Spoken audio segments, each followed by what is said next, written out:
السلام علیکم دوستو، آج ہم پھر سے حاضر ہیں انفارمیٹیو لاؤنج کی ایک نئی ویڈیو کے ساتھ۔ دوستو آج ہم بات کریں گے اسلام کے عظیم فرزند اور سپہ سالار عقبہ بن نافع کے بارے میں۔ عقبہ بن نافع رضی اللہ تعالیٰ عنہ کے بارے میں یہ بات واضح نہیں کہ آپ نے صحابیت کی معراج کو پایا ہے یا نہیں، لیکن اس حقیقت پر سب قائم ہیں کہ آپ کی ولادت عہد نبوی صلی اللہ علیہ وآلہ وسلم میں ہوئی تھی۔ اسلام کے اس عظیم سپہ سالار اور خوف الہی کے عظیم ترین پیکر کا ذکر شاعر مشرق علامہ محمد اقبال نے اپنی نظم شکوہ میں ایسی خوبصورتی سے کیا کہ آج بھی عقبہ بن نافع کے گھوڑوں کے ٹاپوں کی ہیبت ناک آواز سنائی دیتی ہے۔ عقبہ بن نافع رضی اللہ تعالیٰ عنہ نے 622 عیسوی میں مکہ مکرمہ میں آنکھ کھولی، اپنی زندگی کو اللہ کے دین کی سربلندی کے لیے وقف کر دیا اور اسلام کے جھنڈے المغرب سے لے کر مراکش تک گاڑ دیے۔ 670 عیسوی میں آپ نے مصر کے صحراؤں کو چیرتے ہوئے شمالی افریقہ تک پہنچ کر اہل مغرب کو اسلامی پرچم کے آگے جھکنے پر مجبور کر دیا۔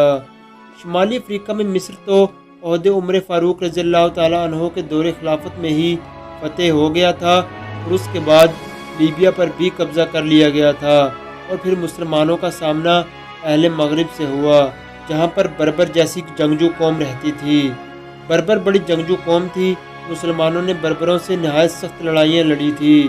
حضرت امیر معاویہ رضی اللہ تعالیٰ عنہ نے عقبہ بن نافع کو افریقہ کا جرنیل مقرر کیا۔ یہاں پر بربر قوم آباد تھی، ان میں اکثر قبائل حضرت عقبہ بن نافع کے ہاتھ پر حلقہ بگوش اسلام ہوئے اور پھر افریقہ کی فتح میں عقبہ بن نافع کے ساتھ رہے۔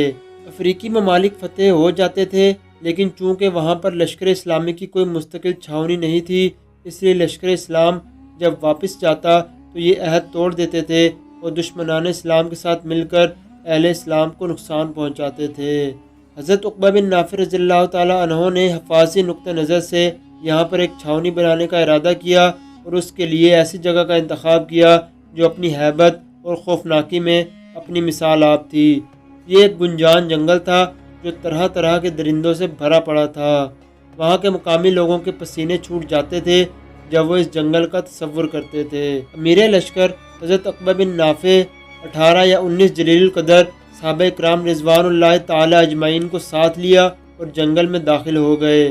حضرت عقبہ بن نافع ایک ٹیلے پر چڑھے اور یوں اعلان فرمایا: اے موذی درندوں اور جانوروں، ہم اللہ کے رسول صلی اللہ علیہ وسلم کے غلام ہیں اور یہاں آباد ہونا چاہتے ہیں، بس اب تم یہاں سے چلے جاؤ، لہٰذا اس اعلان کے بعد اگر ہمیں کوئی نظر آ گیا تو ہم اس کو مار دیں گے۔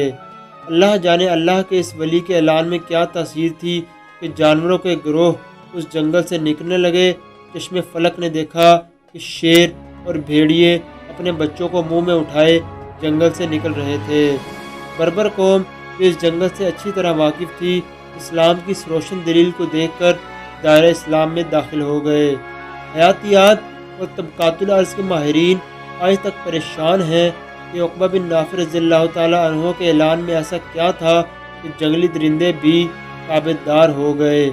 مسلمانوں نے اس جنگل کو بسایا اور اس تاریخی شہر کا نام کیروان رکھا جو 40 مربع میل پر پھیلا ہوا تھا اور آج بھی تیونس سے 160 کلومیٹر جنوب کی جانب واقع ہے۔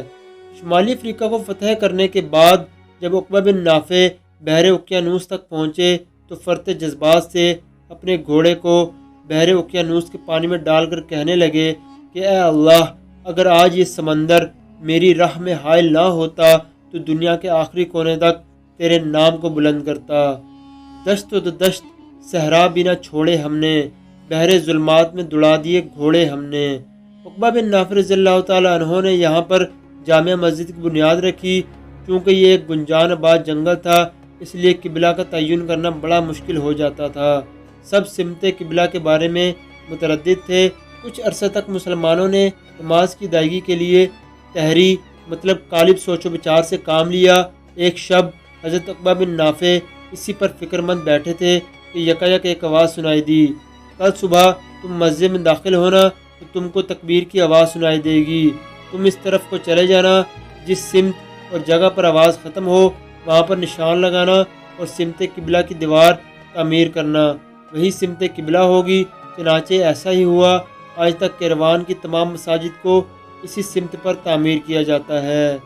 تاریخ اسلام کا یہ عظیم فاتح اور جرنیل 683 عیسوی میں مفتوح علاقوں سے واپسی کے سفر میں مقامی بربر باغیوں کے ہاتھوں شہید ہو گیا۔ اللہ پاک سے دعا ہے کہ اللہ تعالیٰ آپ کے درجات بلند فرمائے اور ہمیں آپ کے راستے پر چلنے کی توفیق عطا فرمائے۔ بہت جلد حاضر ہوں گے ایک نئی ویڈیو کے ساتھ۔ اپنا بہت خیال رکھیے گا۔ اللہ حافظ۔